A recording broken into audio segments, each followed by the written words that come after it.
Hi friends, welcome to Ayesha గారి వంటగది.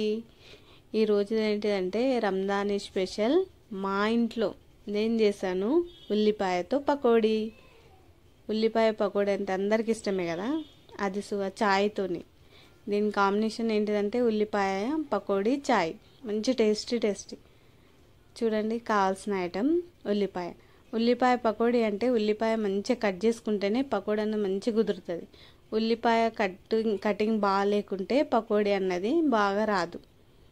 ఉల్లిపాయ పకోడీ అంటే ఉల్లిపాయ మంచిగా కట్ చేసుకోవాలి, మంచిగా రెడీ చేసుకొని పెట్టుకుంటే పకోడీ అన్నది బయట లాగానే ఉంటుంది. సేమ్ నీళ్ళు లేకుండా చేస్తాను నేను, దీంట్లో నీళ్ళు వేయకుండా చేస్తాను. మంచిగా పెద్ద గిన్నెలో ఒక పెద్ద గిన్నెడు ఉల్లిపాయ తీసుకొని సన్నగా కట్ చేసుకొని, ఒక చిన్న కప్పు ఉల్లిపాయ ఎక్కువ ఉండాలా, అదేంటి శనగపిండి బేసన్ అంటారు కదా, తక్కువ ఉండాలి.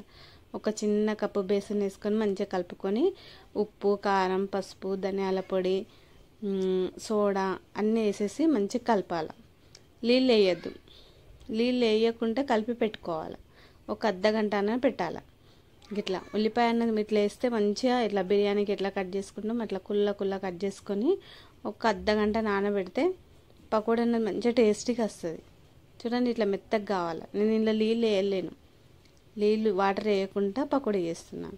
ఎప్పుడు చేసినా కానీ అట్లనే చేస్తాను. మంచిగా ఆయిల్ వేడైన తర్వాత ఇట్లా కలిపి పెట్టుకొని ఇట్లా చిన్న చిన్న ముక్కలు కొద్దిగా పిండి వేసుకుంటా. మీడియం మీద పెట్టాలి, ఆయిల్ మీద పెట్టద్దు, లేకుంటే పచ్చిగా ఉంటుంది లోపల. ఇది ఉల్లిపాయ కదా, కొద్దిగా మంచిగా ఫ్రై కావాలి. మీడియం మీద పెట్టి మంచిగా ఫ్రై చేయాలి.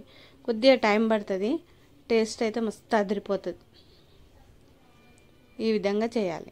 ఎలా చేయాలని బ్యాచిలర్ అమ్మాయిలు కానీ అబ్బాయిలు కానీ టెన్షన్ పడతారు. ఉల్లిపాయ పకోడీ ఎప్పుడైనా కానీ ఇంట్లో వేసినా కానీ కొత్త వాళ్ళు ఇట్లా మాడిపోతుంది అంటారు. మాడిపోకుండా ఈ చిన్నది చూసుకొని నా వీడియో చూడండి. ఈ చిన్న టిప్పులు చూసుకుంటూ చేస్తే ఉల్లిపాయ పకోడీ మాడదు, టేస్ట్ సేమ్ బయటలాగానే ఉంటుంది. మంచి ఆయిల్ ఎక్కువ ఉండాలా, ఉల్లిపాయ ఎక్కువ ఉండాలా, బేసన్ తక్కువ వేయాలి. అంటే బేసన్ అంటే శనగపిండి తక్కువ వేయాలి.